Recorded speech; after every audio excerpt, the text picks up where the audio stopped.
Hi, I'm Peter Navarro, director of Death by China. For 3 years, this documentary film was one of the most popular on Netflix. And now you can watch the official version for free. So enjoy the show, and afterwards, check out my new book and film, Crouching Tiger, What China's Militarism Means for the World. And please, help defend America and protect your family. Don't buy made in China.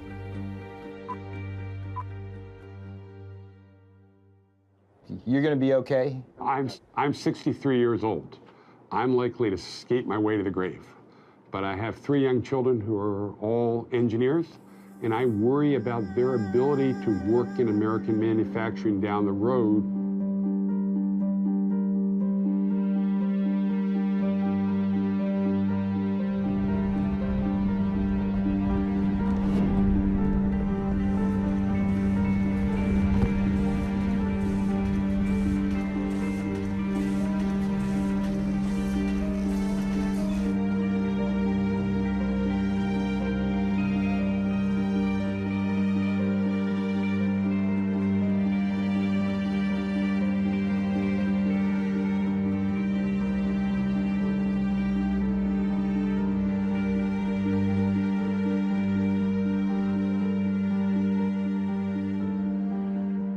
I think that the water's going to get hotter and hotter, and if there's no event to wake people up, I think China can just own more and more and more and more of our debt, and everything's fine until that magical moment when it's not, and all the sorries in the world aren't going to make that any different.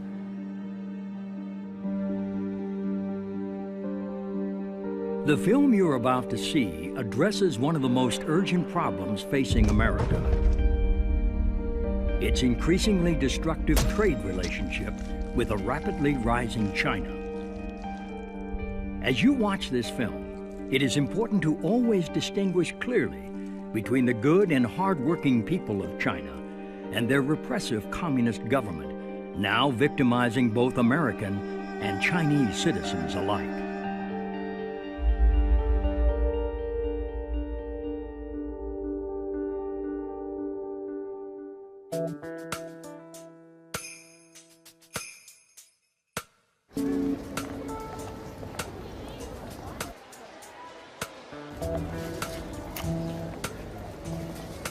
I'm here to buy me a big screen TV.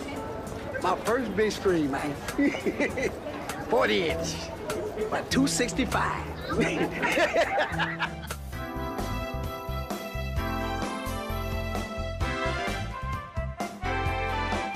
Where's that product made?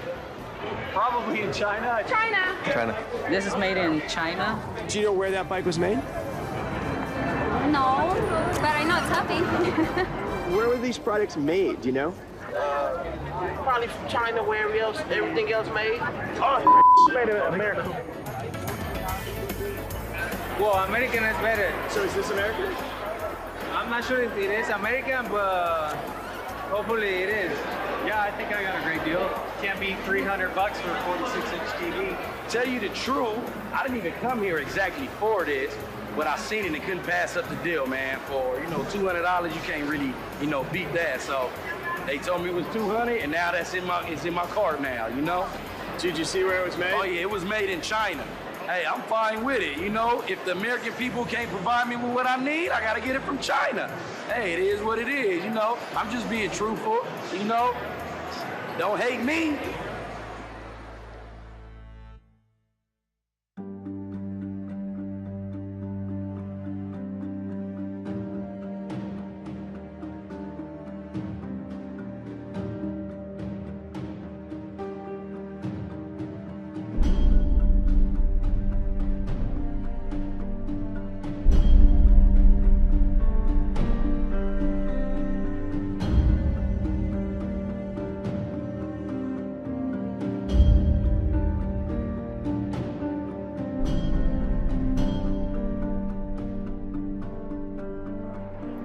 So how do you feel when Americans buy Chinese products?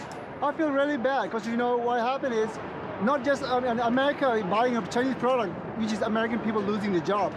I was laid off 3 times within 6 months. until I was permanently laid off. I graduated with my bachelor's in 2004. I've been out trying to use that, of course, because I spent a lot of money going to school, and I haven't been able to find anything. China, I think, is responsible for, wiping out a good deal of the manufacturing that we have or had in Northeast Ohio.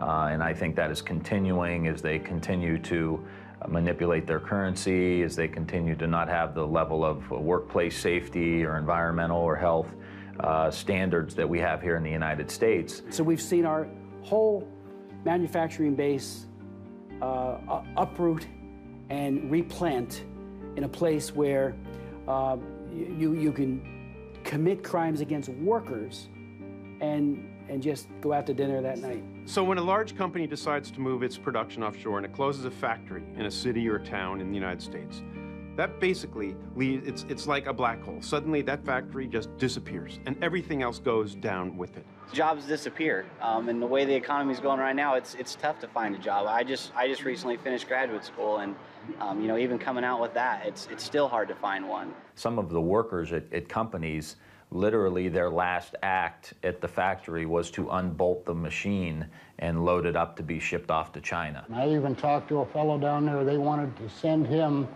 over to China to teach the people how to run the machines that they were shipping over there. He was 63 years old. He said, I only got 2 more years to go and I can retire, so I'm not going to bother doing it. He said, bad enough they took my job, now they want me to show them how to do it, too. People who were supplying that plant with materials, equipment, maintenance services, even the accounting firms, design firms, R&D firms, and then all the other services around it, like restaurants, what happens to them? They're doomed. They go down with it. They can't follow that company offshore to Shanghai. It's difficult to be unemployed because you have a mortgage and you have your regular bills you have to pay. You have to pay for a car and you have to put food on the table. And when you have just a small amount of money from the state coming in, sometimes it's hard to make it. I'm trying to get food. That's what I'm here for. I mean, this is not just an unemployment line. This is for people who are hungry, and I'm hungry. And it just really is unfair that, being in a country as great as the United States, to have our people struggling the way they are, to not find what is just common. You work, that's what you do. And for them not to find that month after month after month, it just doesn't make sense to me. I don't know if it's the president, I don't know if it's the... Honestly, I don't know who to point the blame to. If we talk about who's to blame, I think partially our own government. Our government should be doing something. They could have stepped in, I think, a long time ago. Please hear us and please understand that companies like this are special.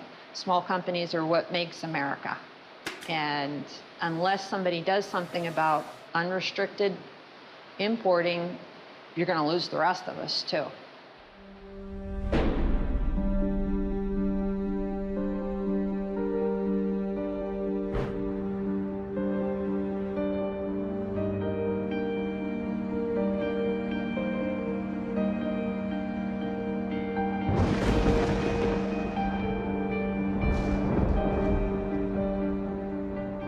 Never had a really big and hostile country come into our markets. Most of the international competition that we have faced from Japan, from Germany, from the rest of Europe has come without a sense that behind it was a government that has sought confrontations with the United States on a regular basis. The WTO, it's not based here.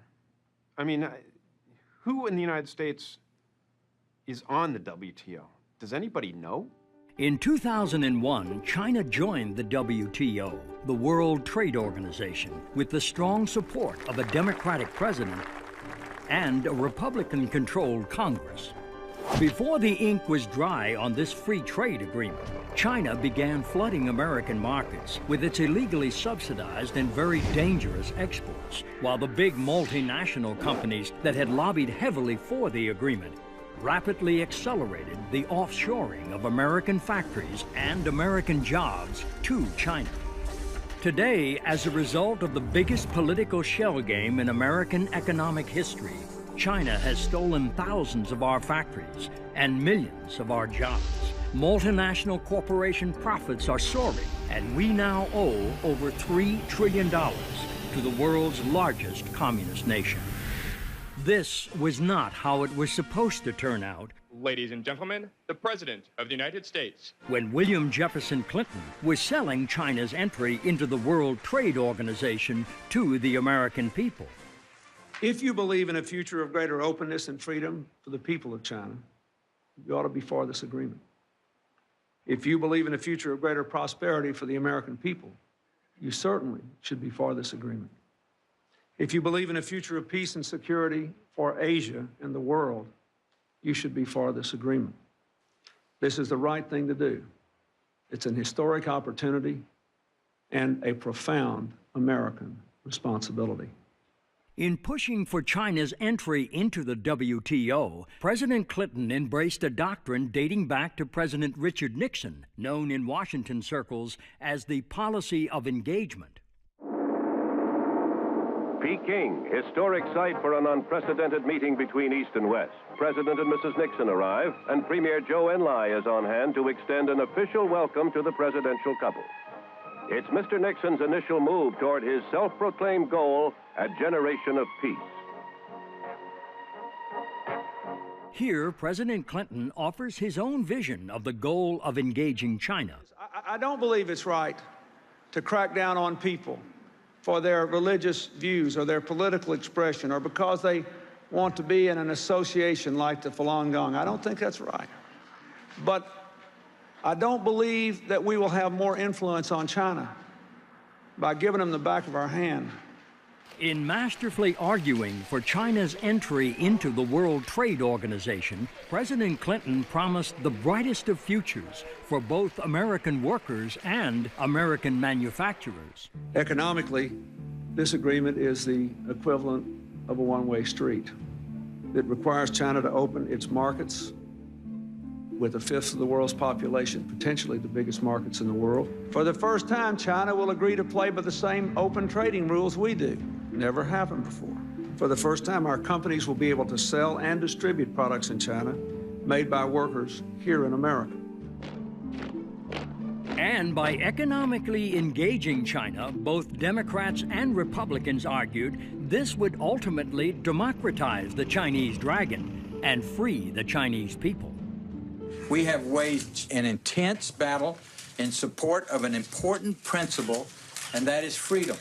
And the people of China and the citizens of the United States will benefit enormously. After the victory vote, the Republican House Majority Leaders would celebrate the bipartisan victory with the cracking open of a ceremonial fortune cookie. Not very good at these things.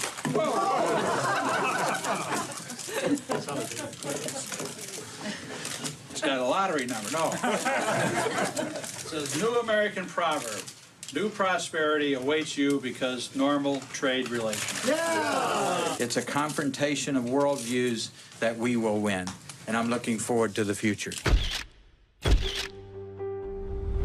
So just what has America's future looked like since China joined the World Trade Organization in 2001? We are in a trade war, and stealing, lying, and cheating on the part of the Chinese is all part of it. Free trade's great stuff if you can get it. What we have with China is not free trade. For China to sell something at 1/10 of the price of what it would cost in the United States to produce, they are cheating monumentally in a major, massive sort of way on everything. When China joined the World Trade Organization in 2001, it promised to stop cheating and play by fair trade rules. That meant abandoning unfair trade practices like currency manipulation, illegal export subsidies, and abusing its workers. Instead, the Chinese government has used these weapons of job destruction to launch a sustained and devastating attack on America's factories and jobs, while flooding our markets with dangerous products.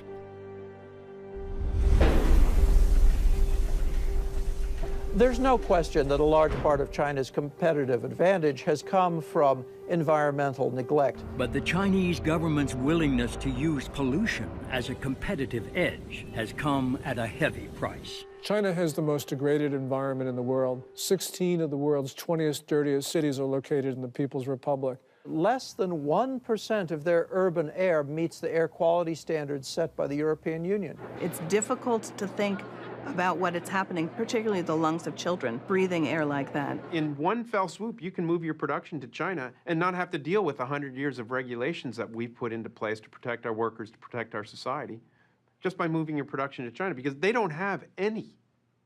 They have what we had probably in 1910. The most tragic story is the cancer villages because of toxic metals in the soil, because of the pollution, because the manufacturers have not been forced to clean up their plants. And so essentially what we have is the world's most degraded environment. Whether you're talking about heavy metals pollution, air pollution, water pollution, China's got it all. And particularly for heavy industries like chemicals or steel, the ability to wantonly pollute in China adds up to a huge cost advantage in the global marketplace. If a company like Bao Steel in China is allowed to dump pollution into the Yangtze River when, say, United States Steel Company is not allowed to do the same in the Ohio River, that's going to be a source of competitive advantage for the Chinese because pollution control costs money. It provides them an economic advantage in environmental cost of approximately $40 a steel ton, or represents about 5% of the cost of producing that steel. Is a 5% cost advantage significant? In the steel industry, 5% cost advantage is greater than our profitability. And here's the ultimate irony. The more we allow our American multinationals to offshore production to China, the more total global pollution we create. And a good bit of that comes right back to America by way of the jet stream. Carbon emissions in China per $1,000 of GNP are 7 times what they are in the United States. That leads to carbon emissions and particulate matter falling all along the coast of the United States. 25% of the particulate emissions falling in California are from Asia in general and China in particular. There are good and bad reasons why goods are cheap in the international economy. The good reason is that somebody's a good producer, that they're quick, that they get the product to market, they have good technology, that their workers are efficient and well-trained. The bad reason is that the workers are treated like dirt. When the workers in China are being abused, then workers in America have a tougher time competing against them.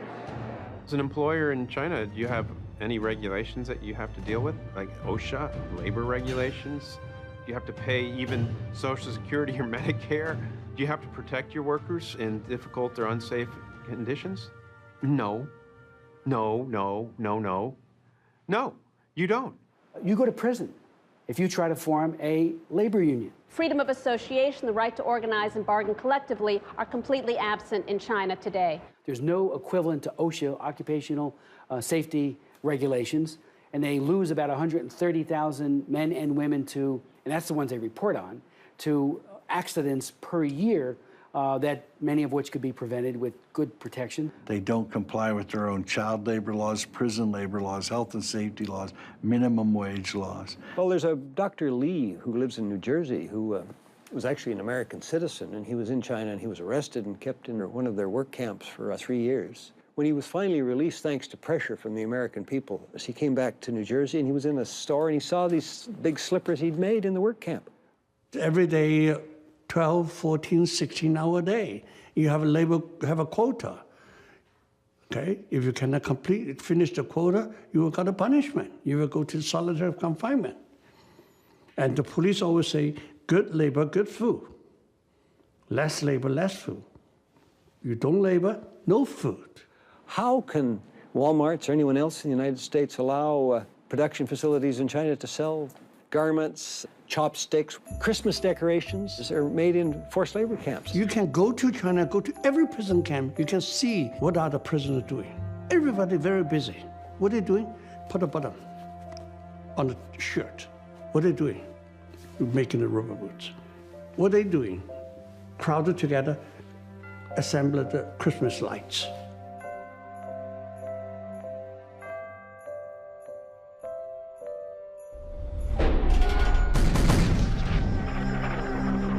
It's not all about China currency manipulation, but a lot of it is. China manipulates its currency by illegally pegging the value of the Chinese yuan to that of the US dollar at a rate far below market value. Most economists would say that China gets anywhere from a 25 to 40 cent advantage for every dollar. So it's like having a tariff on goods coming from the United States of 40 or 50% by the amount that they're underpricing the currency. It also gives their exports to the United States a subsidy of 40 or 50% to capture our market and knock out domestic industries that might be competing with them. Simply, an undervalued currency makes Chinese coffee makers $10 a piece instead of 15 or 20, and it makes American cars in China $30,000 instead of 25. In other words, China's manipulated currency acts as a huge subsidy to Chinese exports to America and an equally big tariff barrier blocking American exports to China. The result, more jobs in China, fewer jobs in America, and a huge and chronic American trade deficit with China. The Chinese government does not deny this. Chinese officials themselves say that they fix the value of their currencies to help Chinese workers. When Premier Wen Jiabao was in this country recently, he said, if we allow the currency to float, Chinese companies are going to go bankrupt. Okay, but what about American workers?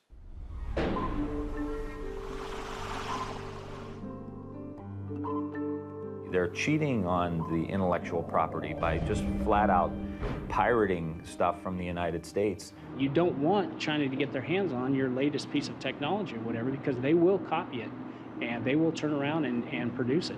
Most famously, copyright pirates in China are stamping out Disney DVDs. That's what everybody knows of. What's more important is the theft of the blueprints, for example, for high technologies. I mean, I hear all the time about American companies who find themselves competing in the marketplace with a Chinese product, and they take it apart, and they find themselves looking in the mirror because the Chinese have just stolen the plans of their own product. And one of America's highest tech companies has certainly experienced this kind of piracy firsthand, and a school of very hard knocks at the hands of the Chinese government.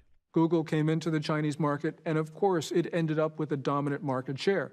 But Beijing wanted Baidu, a local company, to be able to outpace Google. What Beijing did was it hacked Google's network, it stole its source code, and now Baidu has more than 75% of the China search market. This shows that basically Beijing wants the local companies to be the national champions. But sometimes Chinese pirates aren't content just to steal the intellectual property of an American corporation. Sometimes they just take the whole company. So Fellows is a company that makes shredders, paper shredders, and they moved, like everybody, they moved their production to China. They hired a company to run their production for them, and suddenly one day their employees were locked out of their own plant. So Fellows went from having a large production base in China one day to the next day their partner suddenly shut them off, shut them down. The moral of the Fellows story is you better be very careful when you move your production to a communist country.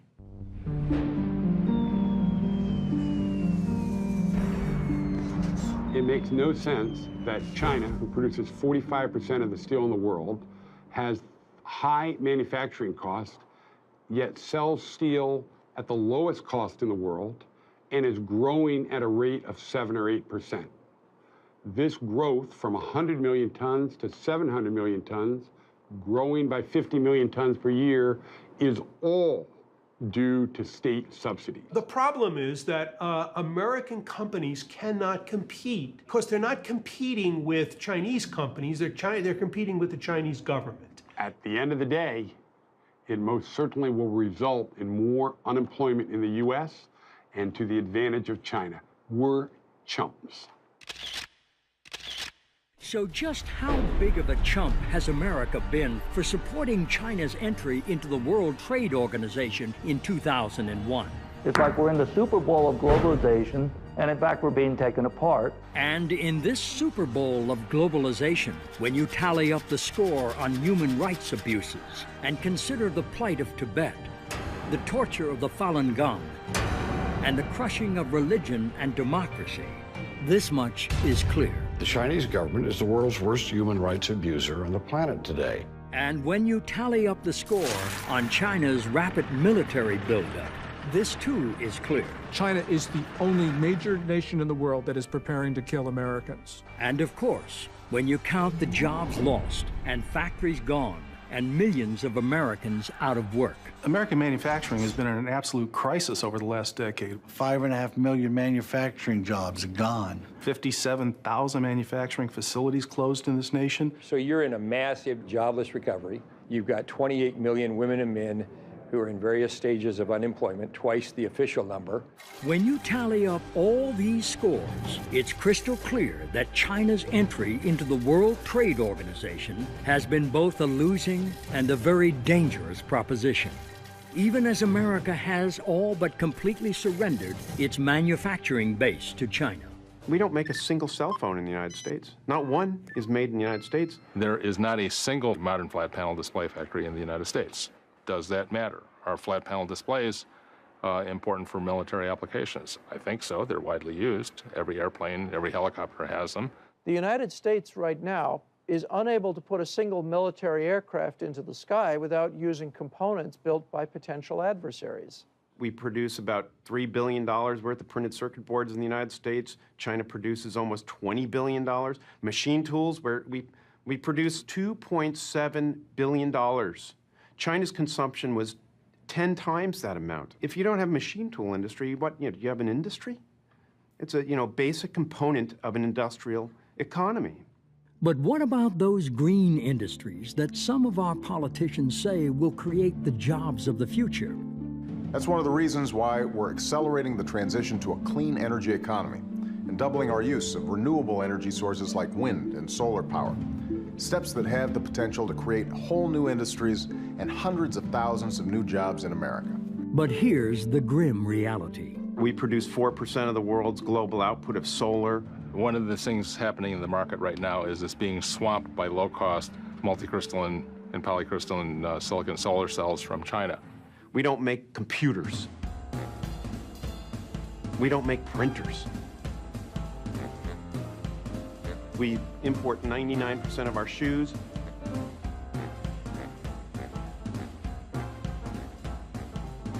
Mass-produced consumer products, we basically don't make them anymore.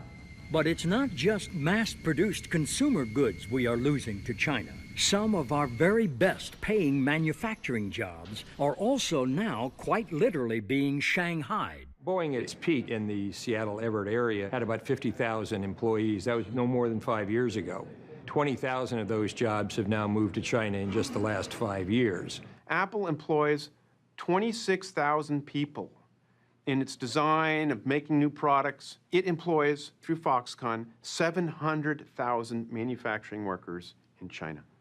They're an American company, they're headquartered here, all their jobs are somewhere else. Americans need those jobs, but they all exist in China. Every one of those manufacturing jobs exists in China. These are jobs that could very easily be in Silicon Valley, in Oregon, Northern California in general, along the coast, for which there are well-trained and very interested women and men who would take them in a heartbeat. And even white-collar workers are now in China's crosshairs. The white-collar worker understands that China is now moving up in the feeding frenzy to, for example, software and other kinds of production. They're moving away from just process technology up to more really intellectual technology. Now, it's not a very big part of their economy, but you can look in the United States, it's having a devastating effect. If the jobs for production move to China, the support jobs for white collar, to a big degree, will move to China. Meanwhile, our rapidly accumulating Chinese debt has become a national joke, literally. That's right, China's mad at President Obama for meeting with the Dalai Lama. I mean, come on.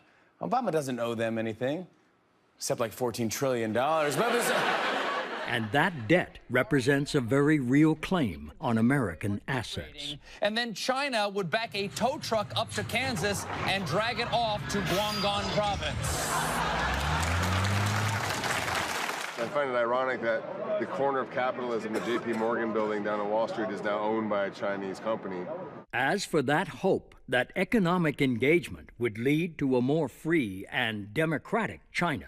George Bush Sr., remember him? He was the ambassador to China way back when. And so he liked China. He liked those guys over there. Things are good in China. Economic growth in China has not led to its becoming more democratic. It has led to a more sophisticated, better financed form of authoritarianism. And ironically, one of those measures of repression has been the internet itself, which was supposed to set China free. China is less free today than it was when it entered the WTO. China has 50,000 internet police who are tracking every day their capabilities, who's saying what, to be able to try and keep things like Tiananmen Square, democracy, freedom, and those terms off the internet. And these cyber cops have had plenty of help from American companies in building the great firewall of China. Google, Yahoo, Cisco, and the capability that they have sold to China, especially for its secret police, has enabled them to search, apprehend, discover the whereabouts, get caches of names, particularly online, where if you send your emails to other people, their IP addresses quickly yield to what their physical addresses are, and they're then apprehended and arrested. This American cooperation, damn it. Shame. Cooperate with Chinese government. They have to say, we have to follow Chinese law. Cisco say, we have to follow Chinese law. Yahoo say, we have to follow Chinese law, otherwise we cannot do it. Yeah, you have to follow Soviet law. You have to follow Hitler law. Are you going to do it? Perhaps the most shameful answer to that question may be found in Yahoo's role in the jailing of a Chinese citizen named Shi Tao. Here's a guy, a journalist, who sent information to an NGO about what they couldn't say or do as the Tiananmen Square Remembrance Day was coming up, or days, and he sent it to a New York NGO. Chinese government knocked on the door of the Yahoo people, asked for the information. They just coughed it right up, and Shi Tao got 10 years for that. As for those Falun Gong practitioners and other dissidents singled out by President Clinton, I had a hearing on the Falun Gong and how they're throwing these people in jail by the thousands and they're harvesting organs. The way it works is that if somebody wants a liver, say, they fly to Shanghai and they probably go check into the #1 People's Hospital in Shanghai. A military surgeon, probably in uniform, one I'm thinking of, comes up and does the Bishop tests and the blood tests and so on. Then he or she looks on the computer list and says, oh, there's a match out in work camp 400. The poor victim who matches what your organs need is dragged into a sort of hospital, given a light anesthetic in most cases, and never wakes up because they take not just one kidney, they take both kidneys, the liver, heart, everything, and their body is then burned, and the People's Liberation Army flies the organ to Shanghai from wherever the camp happens to be, and you're told you're getting the organ from a convicted murderer or something. I mean, this is a grotesque tale of the worst kind of oppression and ghoulishness on the part of rulers of a country. And here is what too many American politicians seem to have such a hard time understanding. Wei Jingshang told me in Beijing, right before he got rearrested, you Americans don't understand.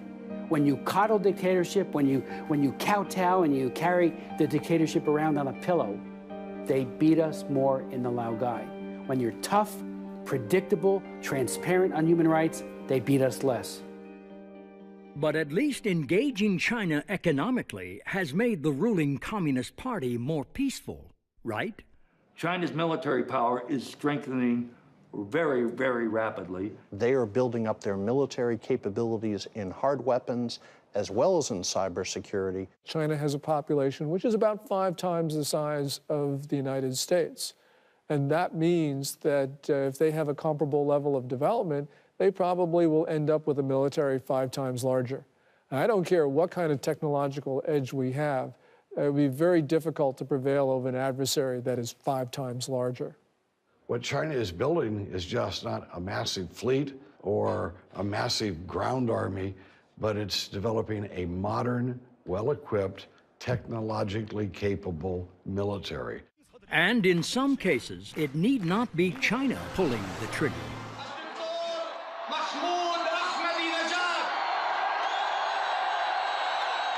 Or launching the missiles, as the case may be.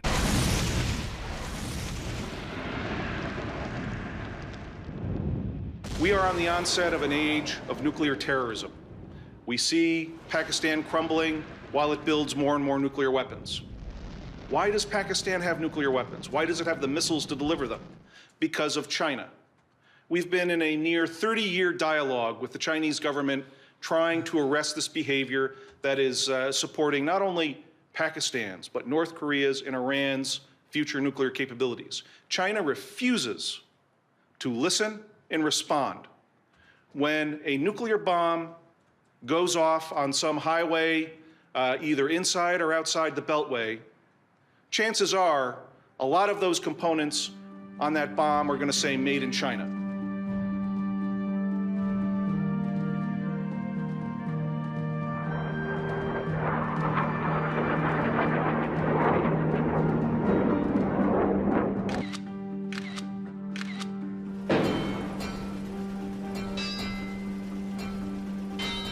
I had my children's Thomas the Train sets recalled because the ink on the red ones was lead poison.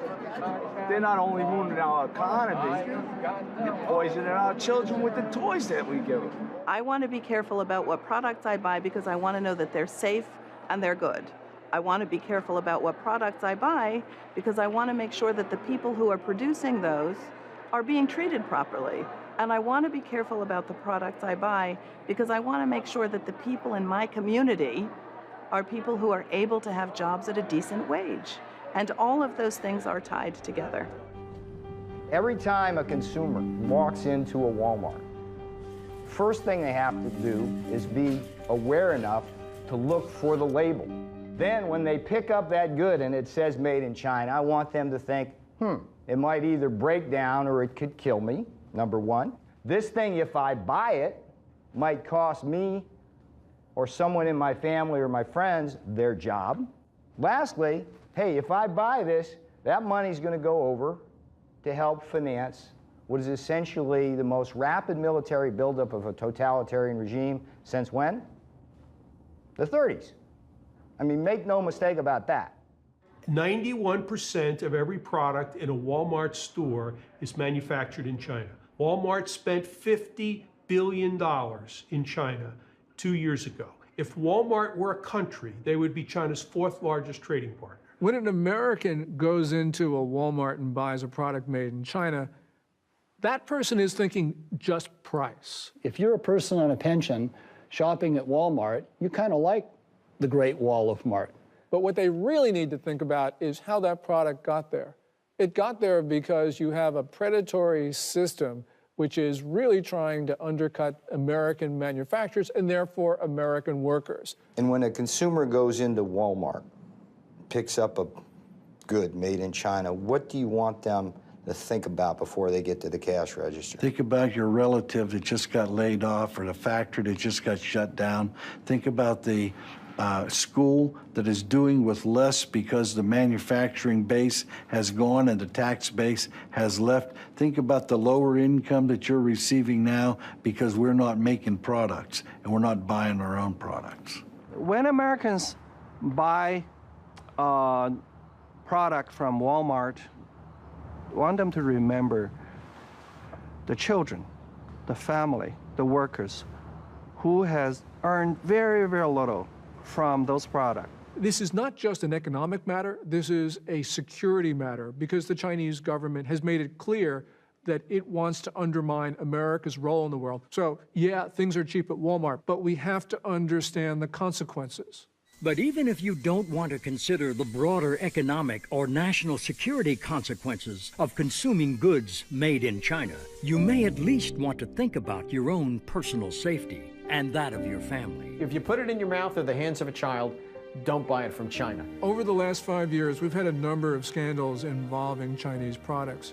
And these products have killed people not only in China, but also in the United States. Do you want to buy pipe for your residential community that's going to put all the water into everybody's houses that is tainted with arsenic and mercury so that it'll leach out into your water so that when you turn on your spigot in your house, you're suddenly contaminating yourself because that pipe was made cheaper in China? Goodyear Tire outside of Montreal that closed about 4 years ago and put 850 people out of work. Moved the production to China because they could make tires, I think it was for $4 a tire cheaper. And not long after they started up in China, the transportation agency in the U.S. said the tires being produced there were unsafe. I mean, is this what corporate America or corporate Canada thinks is the way they should be conducting themselves? I don't think so. We're importing a lot of their apples. They spray them with Alar. That's illegal in the United States. You want DDT on your apple? Buy it from China, and we're buying a lot of apples from China. We're buying everything from China, and there are no environmental controls.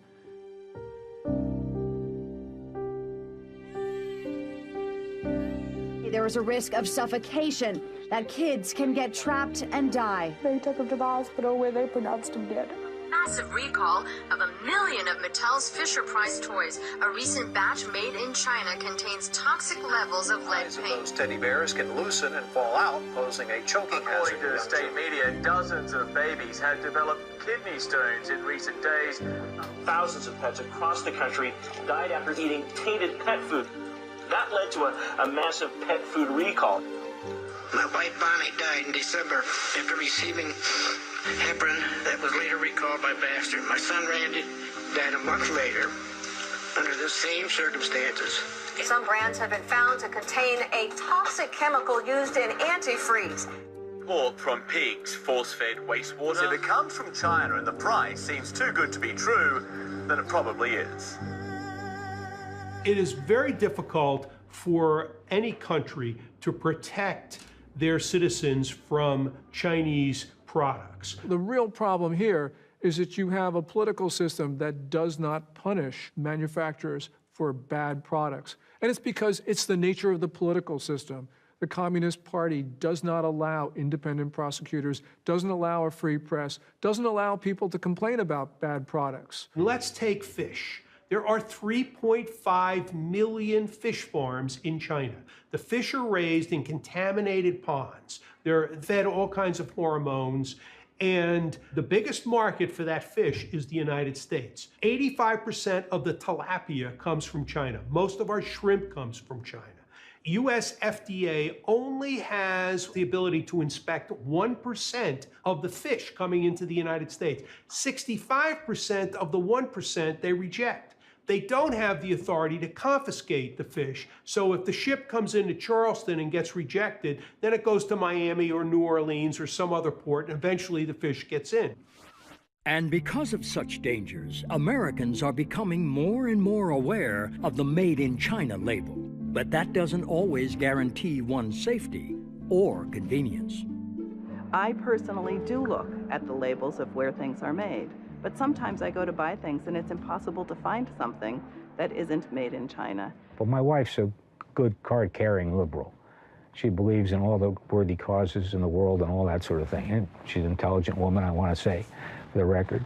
Little by little, I realized that China was getting to where it was, and the United States was getting to where it was because there was all this currency manipulation.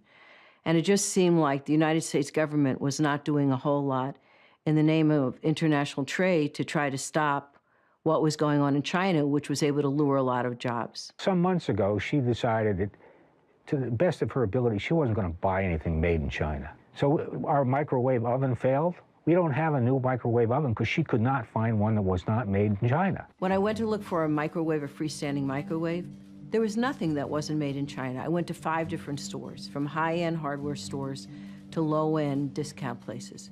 Nothing was available that wasn't made in China. And my experience from things made in China was that they weren't healthy, You never knew what was in them. They didn't work for very long, and they broke down if they worked in the beginning. So I then decided I just wasn't going to buy anything that was made in China. So we just, do not have a microwave anymore. Right around the same time, we had a under-a-counter electric unit for heating in one of the rooms. And the same thing happened. You couldn't get any electric baseboard that wasn't made in China. And I thought, well, my last one was made in America. I had it for 23 years. It worked great. Now I couldn't find it. And I just got completely discouraged that no American manufacturers were coming in to produce quality products over here. And that's the dilemma we now find ourselves in. As China has used its weapons of job destruction to so thoroughly capture our markets, we are left with few choices other than to buy from China. But the more we buy from China, the more risks our families face from dangerous Chinese products, and the more jobs we lose. And because this is true, we now must also confront this much bigger truth. We import a lot of stuff from China, but a lot of it we don't pay for. I mean, we've got no goods to ship in the opposite direction. So we just ship bundles of dollar bills. Between $2 and $3 trillion is available to buy up pieces of America. In other words, we're living beyond our means. We have an artificially high standard of living. We're consuming more than we create. That's a very dangerous situation, okay?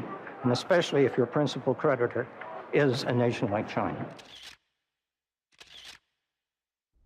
So just exactly how did we in America allow ourselves to be backed into such a dangerous Chinese corner? When you live in a democracy, it's always subjected to being hijacked. And our democracy has been hijacked by the multinational corporations. The corporate responsibility is to its shareholders, and it often has a legal fiduciary responsibility to its shareholders. The government has a responsibility to the people and the national interest. Those are not necessarily the same.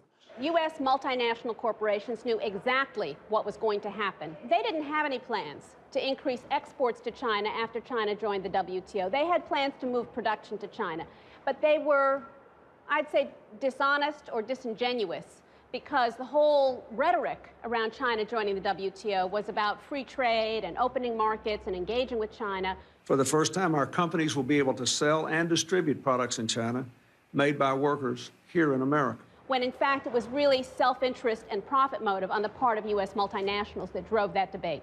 And U.S. China Commissioner and businessman Dan Slane knows firsthand just how this offshoring shell game is working since China joined the World Trade Organization in 2001 and began flooding American markets with illegally subsidized exports.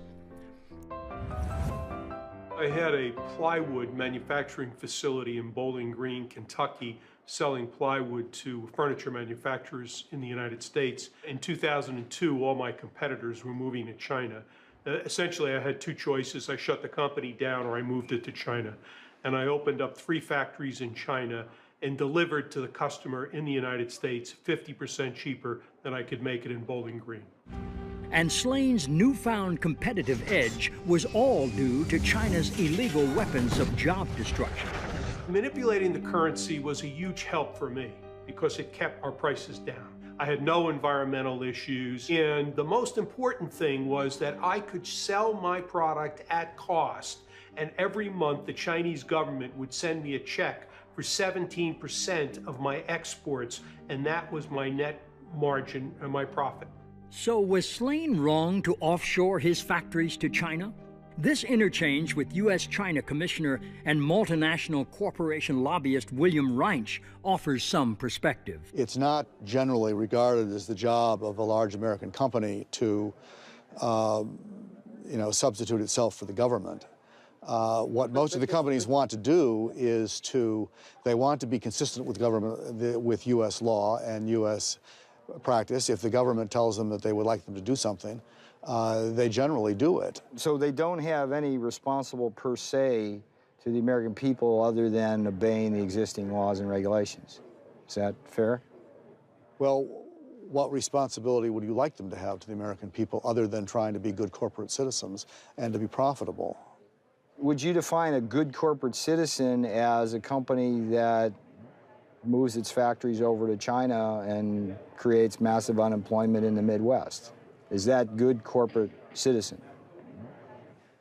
Well, I think that you'd have to go case by case. And in Dan Slane's case? The difference between myself and General Electric is that I had no choice. I either moved to China or I shut the company down. I couldn't compete. Jeff Immelt at General Electric does have a choice. He can sacrifice some profits, keep his technology, and in the long term, be much better off manufacturing in the United States.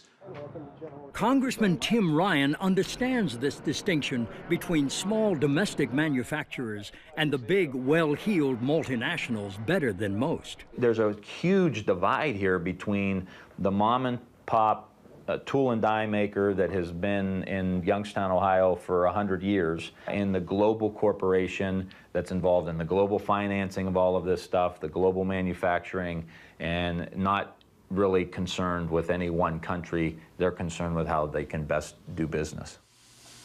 And one of the biggest obstacles to passing tough legislation that would stop China's unfair trade practices is the lack of political clout of America's domestic manufacturers.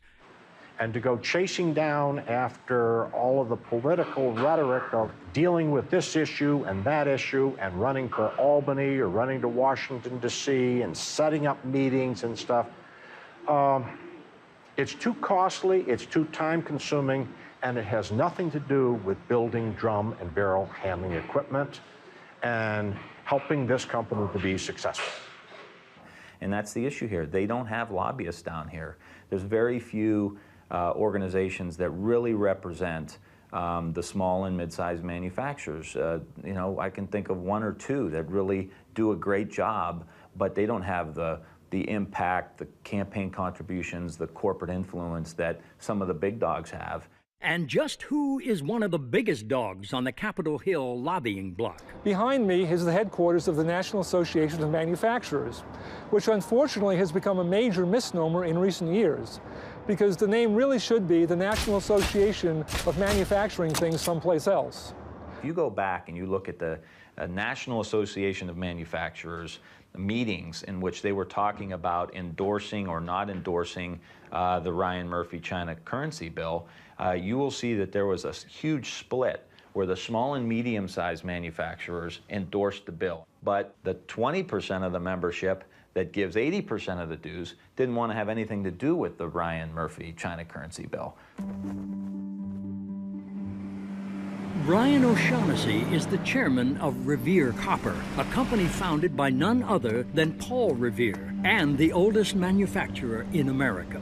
And O'Shaughnessy has been on the inside of the National Association of Manufacturers when it has opposed bills like those offered up by Tim Ryan to stop China's currency manipulation. I stood up before a group of 300 of the most powerful CEOs in this country, and I told them, as we consider NAM's support of this bill, I think those of you who have facilities in China, I think you should recuse yourself from voting.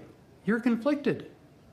You have to choose between your company and your country, and you can't do that. Well, I was shot down in flames.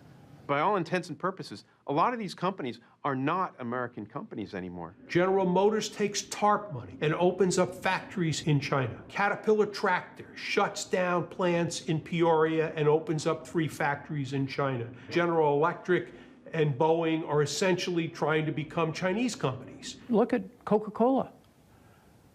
American-sounding company, isn't it? I mean, how American can you get other than Revere, Coca-Cola? The president of Coca-Cola is from South Africa. The chairman is from Turkey. Now, you want to ask them what America's international trade policy should be? You shouldn't listen to them. While Coca-Cola's executive suite may look like the United Nations, it is purebred American CEOs from companies like Cisco, Ford, IBM, Honeywell, Motorola, Intel, and Apple that keeps sending so many of our jobs to China. We designed the iPad, great. We get the profits from the iPad, fine. We don't get the jobs.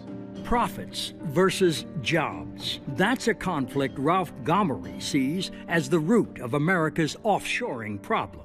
They are pursuing maximizing profit. That's their goal. The country is losing the wage bill, and its goal is to have wages. And then what they're doing is right for their shareholders and their constituents, but it's not right for the people of America who are unable to find work today. The problem with our system is that everything is short-term. So when you talk to a CEO and you say to a CEO, an American CEO, do you realize that they're going to take your technology and they're going to be your competitor? The CEO says, yes, but I only have 3 or 4 years to get my stock up so I can get my bonus, and they kick the can down the road, and it's the next guy's problem. This will end badly for all of us, but everybody is so short-term in thinking and in their tenure that they're willing to take chances that are right for today, that they probably know in their minds is long-term bad for America tomorrow. Ironically, nobody understood this growing divergence between corporate interests and the common good better than candidate Bill Clinton during the 1992 elections. You must do your part. You must be responsible. American companies must act like American companies again, exporting products, not jobs. But such corporate irresponsibility wasn't always the American way. Corporations used to think they had a stakeholder theory.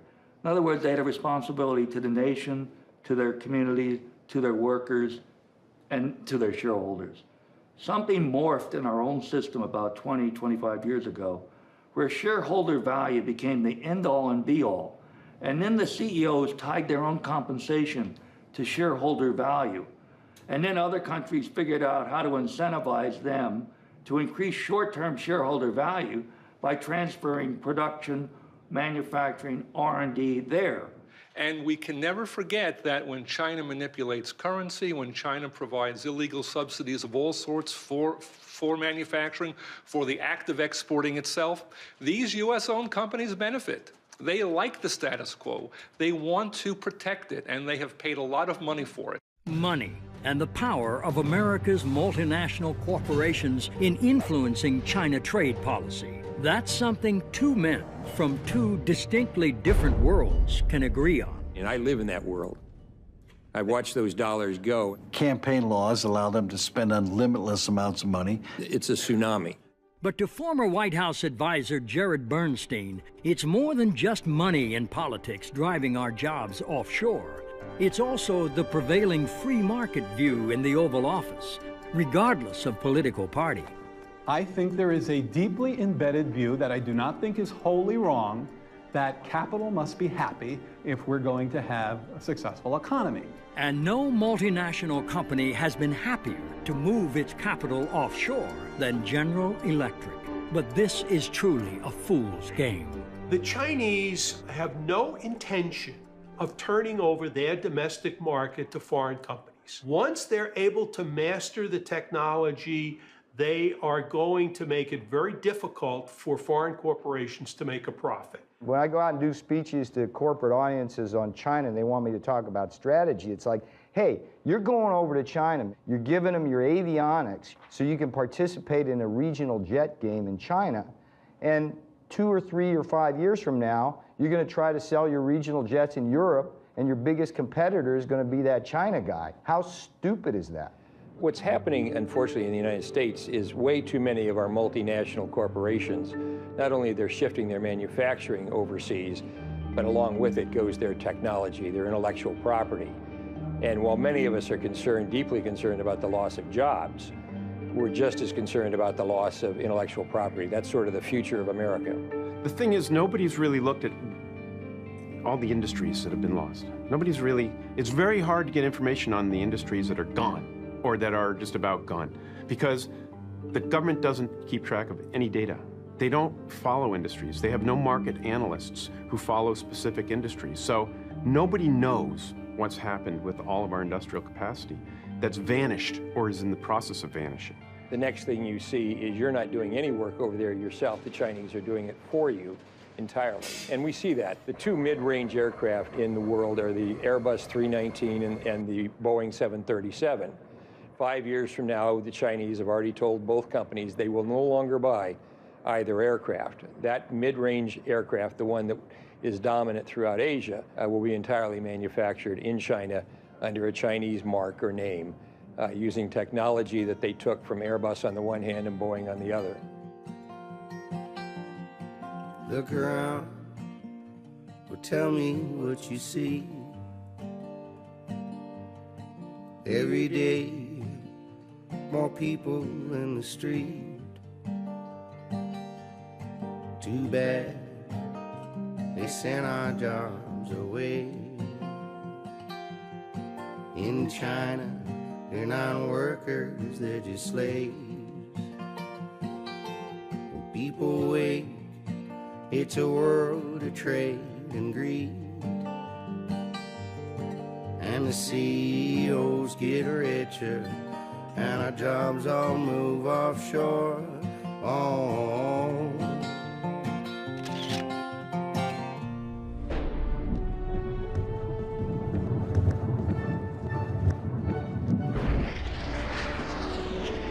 The Soviet Union could make an unbelievable intercontinental ballistic missile, but they couldn't make a loaf of bread. Now, we can make a stealth fighter, but we can't make a pair of shoes. You can't be a world power if you don't make anything but hot air. And we're well on our way to that. You can't have sustainable long-run economic growth at robust levels in the absence of a manufacturing base. Less than 9% of American workers now in the manufacturing sector. We as a country can't survive into the long term with under 25% of our women and men making things. Manufacturing jobs have a higher multiplier than service industry jobs. That is to say, every one manufacturing job that you bring into a community ultimately supports half a dozen other jobs. If you are honest about how jobs have evolved in the United States, small business arose only when there was a stable manufacturing base put under them. My mother, and many mothers of yours, I'm sure, up on the commission, they gave themselves home permanence. It was only when there was a stability of middle-class incomes that you had beauty parlors and nail salons and pizza parlors and McDonald's and all of the things we think of as small business. Every one manufacturing job that you bring into a community ultimately supports half a dozen other jobs. Those manufacturers provide the good-paying jobs in our community, and it's the jobs that a father or mother can work at the factory, raise their family, have some health care, have a safe pension, donate a little bit of money into the basket in church on Sunday, vote for the school levy, vote for the police and fire levy to help build strong communities. And when those factories got wiped out and they went from 200 to 30 people, it becomes very difficult for these communities to sustain themselves. Ultimately, the most important reason why America must restore its manufacturing base is to hold on to the research and development, the R&D. That is the taproot of all of the technological innovations we will need to create new jobs in new industries. Manufacturing is the origin of 70% of U.S. R&D. That's true even today. You can't do your R&D here and do your manufacturing there. You can't move your manufacturing overseas and not move your technology and all your engineering. I mean, it's nice to do R&D and come up with a super-duper design or a new product, but if you can't make it, what's the sense of doing the R&D? When we say we've kept our technology or our IP, but we've moved our manufacturing, that's just not true. It's an impossible feat. They're totally coupled. So as manufacturing has moved offshore, R&D has gone right with it. So as we move more and more manufacturing over to China and people can re-engineer and understand how things are made, we are teaching the country how to compete with us, and ultimately they are. So that the new products, the next cutting-edge product, is being developed there where the manufacturing's going on in China rather than here where the manufacturing was and now is no longer.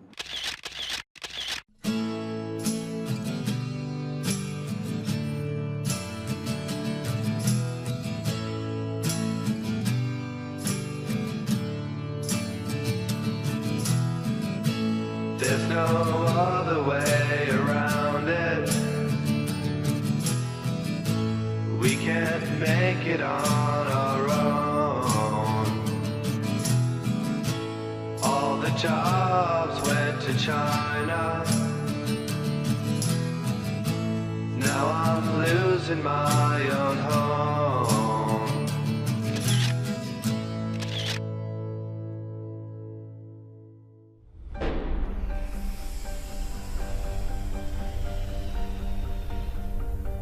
We need to change course. We need definitive U.S. action. We need to show the Chinese that there are limits, that they have to be responsible citizens, and if that they're not responsible citizens, there are consequences. I like the idea of doing business with China.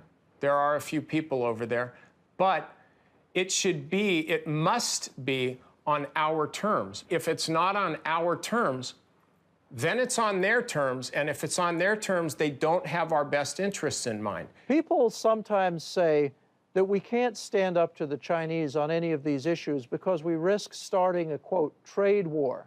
My message to the American people is that we're already in a trade war. What's wrong with taking China to task? They pirate our technology, they pirate our intellectual property rights, they counterfeit our goods and services, and no administration has the backbone to stand up to them. It's been dismaying for me to see a succession of administrations, both Republican and Democratic, unable or unwilling to take on the China trade imbalance. And I would say part of that is the very cozy relationship that any White House has with the big multinational corporations and with the intellectual elite that have taken a very soft view on this issue. So I think both Democratic and Republican administrations have failed us in the same way. So how do we, the people, overcome the power and influence of the big multinational companies and the deadly inertia of our political leadership to bring about long overdue changes in the U.S.-China trade relationship? You know, it almost takes a movement, a Tea Party that's different than, it's completely divorced of left or right, or it's virtually a Tea Party that differentiates between right and wrong, which is very much different than left or right. I think this can only happen when the American people really understand what is happening to us and begin to demand that their congressmen and senators really, and the national government, take action in these areas.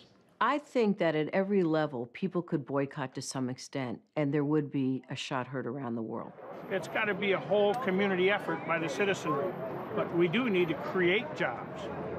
It doesn't always happen accidentally. Here's the message that needs to be developed. You know, look, it doesn't have to be this way. This is an economy and a global economy that's been made by policy choices that really do benefit the rich and the multinationals. Their interests no longer coincide with the interests of this country. So we have to do what's best for this country. They'll do what's best for their company, but we have to do what's best for this country.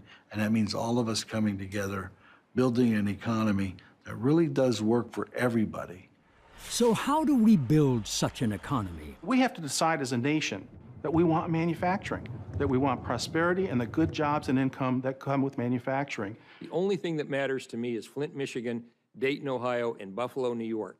If you don't reestablish the manufacturing base of this country roughly at the level of 20 to 25% of workers, and the most immediate way to do that is trade reform with China. The best jobs program is trade reform with China. And the argument is pretty simple. The gross domestic product grows with only four things: consumption, investment, government spending, and net exports. And when you run a trade deficit, the simple math of that is that that's a negative in terms of growth. I think the number one thing that the United States has to do is to move to say we're going to balance our trade. Look, if we had had balanced trade, you wouldn't have had a decade of a drag on GDP that amounted to almost a point per year. So of course we would be better off. Now people say, how do you do that? And I'm a young guy when President Kennedy said we're going to the moon. He didn't have a clue how to get to the moon. But we set it as a national goal, and we figure out how to do it because we're a smart, creative people. And if we are to truly balance our trade, we cannot do it by boosting exports alone. President Obama says, let's export more. We're now exporting more than $100 billion a year in goods and services to China. But it isn't exports that matter. It's the difference between imports and exports. Exports are great, but if your imports grow more rapidly than your exports, there's a drain on demand for what Americans make. We get more unemployment, and the economy sinks into the kind of mess we're in. If you look at America today, we have a very fast-growing export sector. And people talk about how we're going to come back with exports. That's just all silly. America is going to come back from import substitution. We don't have to take over the world in exports. We simply need to get back our market here. In fact, American consumers and citizens seem to be far ahead of our politicians when it comes to understanding both the dangers we face and the need for fundamental change. We're a subsidiary of China and getting worse and worse because they're going to own us pretty soon. No, you can't have it both ways. We either want the jobs, the manufacturing, everything here in the United States, and we're going to buy it, but you go to the store and you look for the cheapest thing, which usually comes from China. I do buy China stuff, but I'd prefer to buy American things. Why? I think it's better just to support the economy here rather than, you can buy cheaply in China, but I think it's better for our economy if we buy here. We also got to look at our principles too. Look how they're living. Is that what we want to support? We open up our markets to everybody. And I think that if that's how it's going to be, it needs to be a two-way street. And I think politically, our system has not supported, the American worker, the American product from that standpoint. And perhaps the biggest reason our politicians are failing us is because they have truly forgotten the proper role of government. I used to debate a colleague of mine, my counterpart from the Chamber of Commerce, and he used to say to me, it's not my job to play Santa Claus to the workers or to paint my company green. It's my job to make money for the shareholders. And I agree with that. That is the job of corporations, but it is government's job to make sure that companies are doing that within a framework that makes sense. I think the field that we're playing on not only needs to be leveled, but I think everybody needs to be on one field. We're not even on the same field as the Chinese.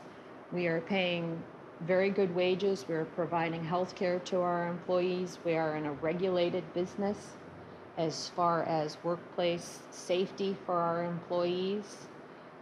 We pay our taxes gladly, and we cannot compete with a non-regulated workplace that pays their employees pennies and are allowed to import their goods into this country with no restrictions. I mean, what is the alternative for America? Say all of our workers should take a 50%, 60% pay cut, and then we'll really take on China. We'll get them, or have dirtier air, or have the Cuyahoga River catch on fire again because there's so much pollution going in. Is that really how we're going to compete with China? I think it's the complete opposite. I think we reinvest back into our workers. I think we jumpstart the middle class, and I think have policies in place that would encourage manufacturing back here to put those good jobs in place here in the United States. But even if we ultimately solve our economic problems, there will still be very difficult challenges ahead in the U.S.-China relationship. If tensions do rise, we must always remember this. There's a real difference between the Chinese people and the Chinese government. Most of the criticisms that we have are of the Chinese government, the actions that the Chinese government has taken with respect to trade policy and worker rights repression, and the Chinese people suffer from a lot of those same policies. China until today is a totalitarian regime, is a dynasty. No change at all. Not republic, not people's country. We need to understand China better. We have this sort of glowy view of the trajectory of China's history. But what we have seen, especially over the last couple of years, is a China that is moving in the wrong directions on everything. And it's not just human rights, it's its relations with its neighbors, its economy, you name it. This is a country that is going backwards in all phases. I hear people referring to the PRC or the People's Republic. Well, let's be honest. As soon as we accept that phrase, we're joining China in the reality distortion field. It's a lie. It is not the People's, and it is not the Republic. Stop saying that. It's Communist China. We've got to spread the word that there's danger out there, and we need to change our policies. We can no longer afford to treat a communist dictatorship in China as we would treat any other democratic institution, because they have treated us like fools for doing that. And that's because we have been fools.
Look around, well, tell me what you see.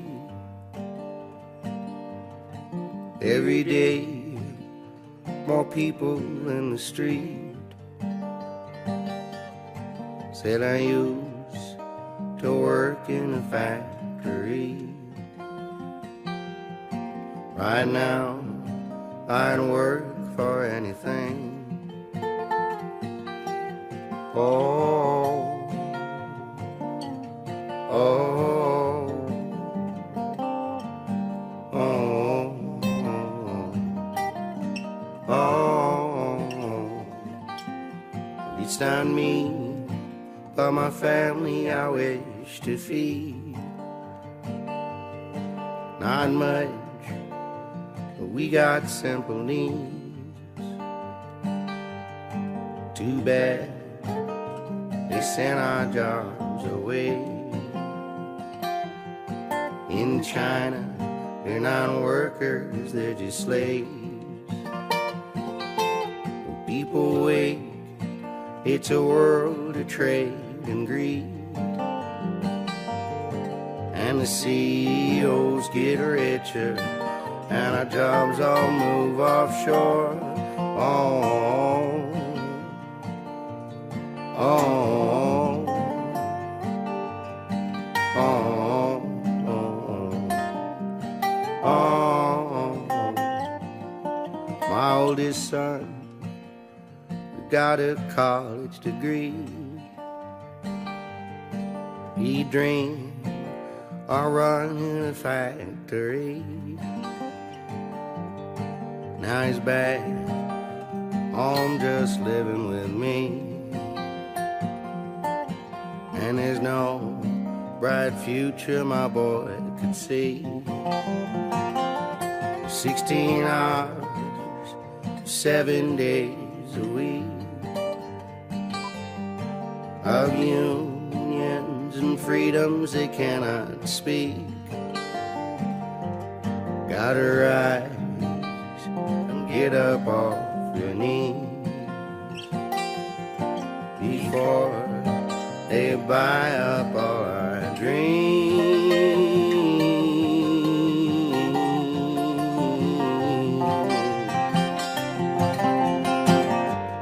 We go to the store and spend our money, send all our dollars overseas. This ain't the land of milk and honey. This is a land of trade and greed. We go to the store and spend our money,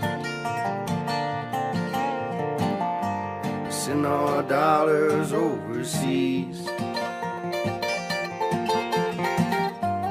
This ain't the land of milk and honey.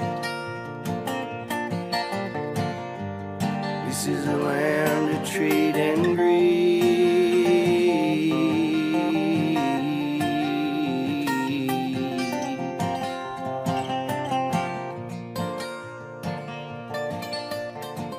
And this whole notion that what's good for multinationals is good for America, that's completely wrong.